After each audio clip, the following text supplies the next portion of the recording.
Hey guys, it's Mark from Modern Tech, and today I'm going to give you my personal experience on using my new controller, which is a fairly old controller now, came out late 2020, and that's the MOGA, I think I'm saying that right, MOGA XP5-X Plus, I think it is.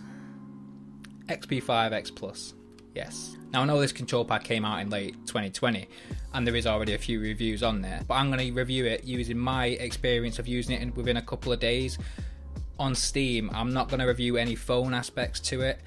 I've heard that works great, so if you're looking to find more about phone, this is not the video. I'm going to start off straight off the bat and say my experience with this control pad is not all that positive, to be honest with you.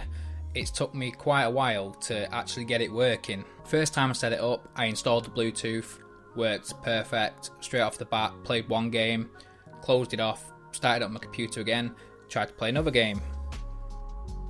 Controller not recognised.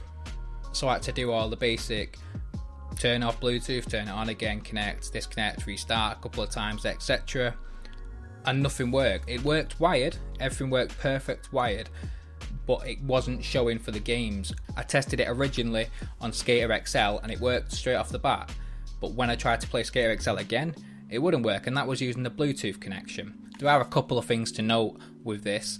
The start and select button pushed together is a way to change the input mode. So Xbox control pads are traditionally set up to X input, but this control pad via Bluetooth is used as a direct input. So you hold the you hold the start and select button. I don't know what the Xbox version is called, but I call it start and select. Hold the start and select button for 3 seconds and it should change the input mode. However, you cannot do that through Bluetooth, which took a long time for me to figure out.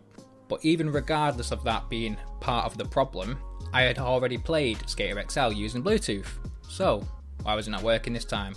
This took me a full on hour to do, so I had to delete all my previous configurations through Steam, practically like a fresh install of Steam by deleting some of the files. If you don't know how to do that, if you do get stuck in that process, just reinstall Steam, make life a little bit easier for yourself. But what I had to do in the end was uninstall every driver from this, uninstall everything from Steam, reinstall the control pad and the Steam drivers, restart my computer, enable Xbox controller support, restart my computer again, and then it worked. There was a lot of hoops to jump through to get this to work on a PC properly. Now I know how to do it again, so it's not going to be much of an issue. But it was a pain in the backside, and that was not really ideal. Regardless of the negative features, this does have a lot of positives. As a control pad, it works. My favourite part of the control pad is actually the rubber grips on the back. They absolutely feel really comfortable when using them in your hands, and I can imagine holding this for a long period of time, and it also feels like it wouldn't get, I'm going to say the word, greasy.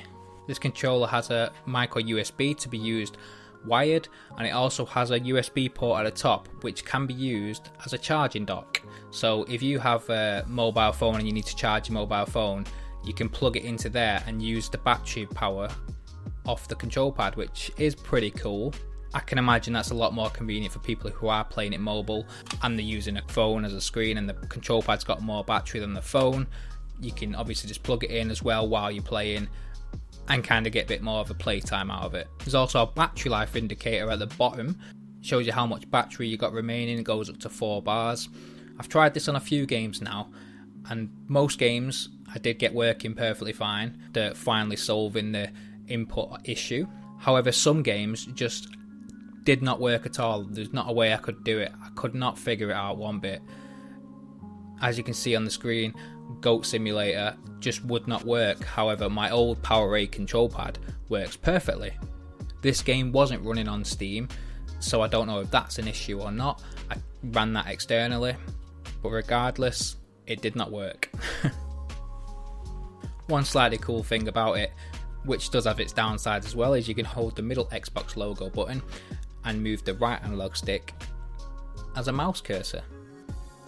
If you use the RB, you can right click, which is an easier way to kind of toggle through some of your games sometimes. I can imagine this be quite ideal if you were, let's say, lying in bed watching a film and you don't have a remote. Rather than skipping the next episode or fast forwarding or pausing, you could just use this as a cursor, portable cursor, to pause your program. Now, if someone said to me that they were planning on buying this control pad, I'd just ask him how much for. I was lucky enough to pick this control pad up for £21 off eBay. If you're paying, I'm going to say £40, to be honest with you, I'd advise against it. There's a lot better control pads out there for a similar sort of price, which require a lot less messing around than this does. If you were using it for phones, that's a different point. Like I said at the beginning of the video, this is not one of them type of videos. It's not about the phones. If anybody actually has this control pad and they have gone through the hassle that I've gone through, if you've got any tips for me, let me know in the comments. I would like to know. Anyway, I hope this gives you a bit of an understanding about the control pad and some of the good sides and some of the bad sides. If you do find one for about £20, I would recommend it for that price. That would definitely work. I am hoping this works fine with the Steam Deck. That would be very ideal. That's my main purpose for this control pad. So I'm hoping for the best. Mark from Monitech. Thanks for watching.